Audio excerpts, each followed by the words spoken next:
మీ మామ దొంగ పాస్పోర్ట్ల చరిత్ర నేను తూడిపినా పోతదా? నీ పక్కలుండే ఆర్ఎస్ ప్రవీణ్ కుమారే చెప్పిండు, చంద్రశేఖరరావు మీద దొంగ నోట్ల కేసు చిక్కడపల్లి పోలీస్ స్టేషన్లు ఉందని. ఆనాడు ఎవరో ఒక నాయకుడు ఆయన ఎంబడి ఉండేట ఆయన దొంగ నోట్లలో దొరికితే చంద్రశేఖరరావు కూడా అందులోనే ముద్దాయి అని నేనన్లే ఆర్ఎస్ ప్రవీణ్ కుమార్ అన్నాడు. దొంగ నోట్లు ముద్రించే మీ చరిత్ర నేను తూడుపుతే పోతుందా? దళితుని ముఖ్యమంత్రి చేస్తాని దగా చేసిన మీ చరిత్రను నేను చెరపాలన్నా జరుగుతుందా? దళితులకు 3 ఎకరాలు ఇస్తాన్న మీ హామీ నేను తూడు చేస్తే పోతుందా? డబుల్ బెడ్రూమ్ ఇల్లు ఇస్తాను పేదోళ్ళని చేసిన మోసానికి ఈ రోజు నేను ఒకవేళ చెరపాలనుకున్న మీ చరిత్ర చెడిపోతుందా? ఇంటికో ఉద్యోగం ఇస్తామని తెలంగాణలో 1200 మంది బిడ్డలను పొట్టన పెట్టుకుంటువే, ఆ 1200 మంది శవాల మీద మీరు ఈ తెలంగాణ రాష్ట్రానికి ముఖ్యమంత్రి అయి ద్రోహిగా చరిత్రలో నిలబడిపోయినరే. మీరు ఉద్యమకారులకు చేసిన ద్రోహాన్ని నేను చెడపదలుచుకుంటే కూడా చెడుతుందా? మీ చరిత్ర దొంగ పాస్పోర్ట్లు, మీ చరిత్ర దొంగ నోట్లు, మీ చరిత్ర దళితులను దగా చేసిన చరిత్ర, మీ చరిత్ర తెలంగాణ ఉద్యమకారులను దోకా చేసిన చరిత్ర. మీ చరిత్ర నేను చెరపదలుచుకున్నా చెరిగేదేనా అని నేను అడుగుతున్నా హరీష్ రావు గారిని. అందుకే మీ చరిత్రను ఎవ్వడు చెరపలేరు.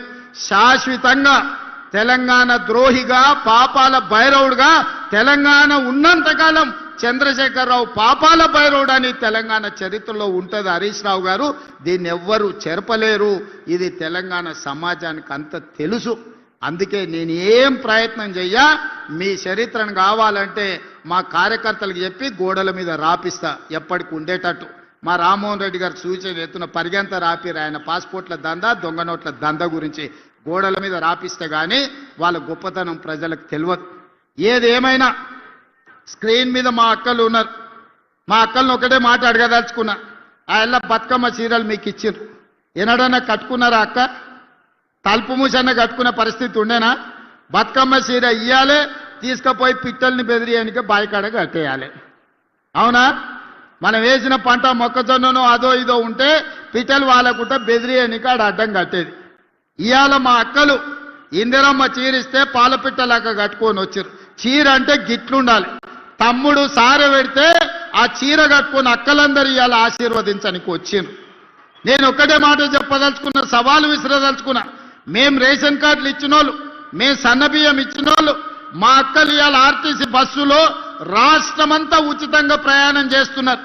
2 ఏళ్లలో 9,000 కోట్ల రూపాయలు ఆర్టీసీలో ఉచిత బస్సుకి ఇవాళ ఖర్చు పెట్టినాం. యానాడు అమ్మగారింటికి పోవాలన్నా, అమ్మవారిని దర్శించుకోవాలన్నా, అనంత పద్మనాభ స్వామి దగ్గరకు పోవాలంటే కూడా ఇంటి ఆయన దగ్గర చేయి జాపాలి. ఆయన దసరాకు అడిగితే ఉగాది గోదుపో అంటే కడుపులో బాధతోని దుఃఖం పెట్టుకొని సరే ఇది మన పరిస్థితి బాగాలేదు సర్దుకోవాలని. ఇవాళ ఇంటి ఆయన బాయి కాడుకోతే ఈ లోపల అమ్మగారిని పోయి చూసి అమ్మ ఎట్లుందో చూసుకొని మళ్ళీ వెనకకు వస్తున్నారు మా అక్కలు. ఆడ మా అక్కను అవుతుంది నిజమే అని. నిజమా కాదా అక్క? సెలవులు వస్తే పిల్లల్ని తీసుకొని గుడికి పోతున్నాం. అవునా? బడికాడు ఇడిచిపెట్టాలంటే బస్సులో పోతున్నాం. ఎప్పుడన్నా ఎవరన్నా రూపాయి అడిగినరా? పథకం మొదలుపెట్టినాడే నన్ను కొంతమంది మా ఆడబిడ్డలు అడిగినారు, అయ్యా మరి మమ్మల్ని బస్ కిరాయి అడిగితే ఏం చేయాలని. ఏం లేదక్క, నా ఫోటో జేబులో పెట్టుకొని మా తమ్ముడు పట్నంలో ఉంటాడు, పోయి కిరాయి పైసలు తెచ్చుకోపోండి అని చూపియమని చెప్పిన. 2 ఏళ్లలో ఎప్పుడన్నా ఎవరైనా రూపాయి అడిగినరా అక్క? ఉచితంగా ప్రయాణం చేస్తలేరు. బస్సులో ఉచిత ప్రయాణమే కాదు, ఇవాళ మా ఆడబిడ్డలకు 1000 బస్సులు కొనిచ్చి ఆర్టీసీకే కిరాయి పెడితే నెలకు 70,000 రూపాయల ఆదాయం ప్రతి బస్సు మీద ఇవాళ మా ఆడబిడ్డలకు వస్తున్నాయి. 27,000 కోట్ల రూపాయలు సున్నా వడ్డీతోని ఆడబిడ్డల 1,000 కోట్ల రూపాయలు వాళ్ళ చేతిలో పెట్టినాం. 1 కోటి మంది ఆడబిడ్డల్ని కోటీశ్వరులను చేయాలన్న లక్ష్యంతో ఈ రోజు హైటెక్ సిటీ పక్కన ఐటీ కంపెనీలు విప్రో, ఇన్ఫోసిస్, మైక్రోసాఫ్టే కాదు, శిల్పారామం పక్కన ఇందిరా మహిళా శక్తి స్టాల్స్ 3.5 ఎకరాలు 1000 కోట్ల భూమి ఇచ్చి 150 స్టాల్స్ పెట్టి మా అక్కలు తయారు చేసే వస్తువులన్నీ హైటెక్ సిటీ పక్కన పెట్టి ఈరోజు ప్రపంచానికి మేము ఈరోజు చూపించినాం. ఇదే కాదు, మీరు ఆన్లైన్లో అమెజాన్లో బుక్ చేస్తుంటారు మా మిత్రులు చాలా మంది, అది కావాలి ఇది కావాలని.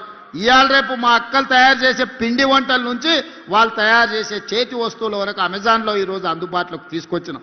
ప్రపంచమంతా ఎవరు ఏం కొనాలన్నా అమెజాన్లో మా అక్కలు తయారు చేసే వస్తువులను కొనుక్కునే పరిస్థితి ఇవాళ తెలంగాణ రాష్ట్రంలో తీసుకొచ్చినాం.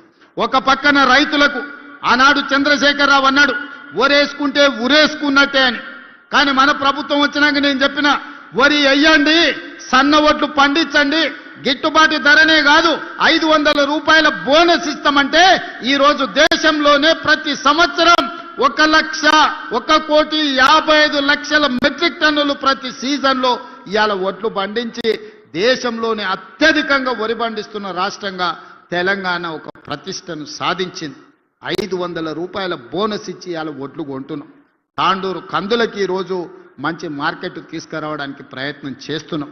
అందుకే మిత్రులారా, ఒక వైపున రైతులను, రెండో వైపున మహిళల్ని, మూడో వైపున విద్యార్థులను, నిరుద్యోగ యువకులను ఒక్కొక్క సమస్యను పరిష్కరించుకుంటూ ఒక్కొక్క సమస్యను అధిగమించుకుంటూ తెలంగాణ రాష్ట్రాన్ని నెంబర్ 1 గా ఈ రాష్ట్రానికి పెట్టుబడులను ఆకర్షించి మొన్నటికి మొన్న మీరు చూసిండ్రు మహేశ్వరం దగ్గర గ్లోబల్ సమ్మిట్ ఏర్పాటు చేస్తే 100 దేశాల నుంచి పెట్టుబడులు పెట్టే వాళ్ళు ఇక్కడికి వచ్చారు.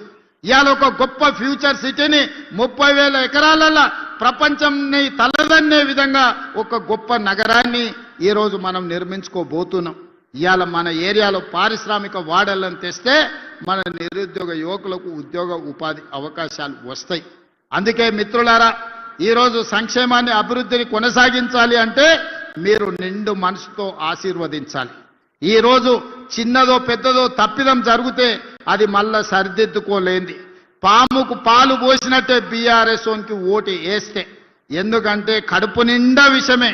ఎప్పుడైనా హరీశ్వరరావును చూడండి, నాగుపామును చూడండి ఎట్లుంటుందో, ఆయన నాలుకతో సహా ఎట్లుంటాడో ఒక్కసారి ఊహించుకోండి. కడుపు నిండా విషమే. ఎవడు మంచుకున్నా ఓరోడు, ఎవరు తెల్లబట్టలు వేసుకున్నా సహించరు. అందరూ దివాలా తీసి ఉండాలి, మొత్తం పిచ్చమెత్తుకొని బతకాలని కడుపు నిండా విషం పెట్టుకొని తిరుగుతున్నా. కాబట్టి ఈ పాములకు మీరు ఓటేస్తారంటే పాముకు పాలు పోసినట్టే. ఈ పాములను మళ్ళా బతకనిస్తారంటే మళ్ళా మన సమస్యలు పరిష్కారం కావు, మళ్ళీ గోసపడాల్సి వస్తుంది వీళ్ళకి ఏమాత్రం అవకాశం వచ్చినా. అందుకే మిత్రులారా, మన పార్లమెంట్లో రంజిత్ రెడ్డి గెలిచి ఉంటే ఢిల్లీలో మనకి ఇంకా బలం పెరిగుండేది.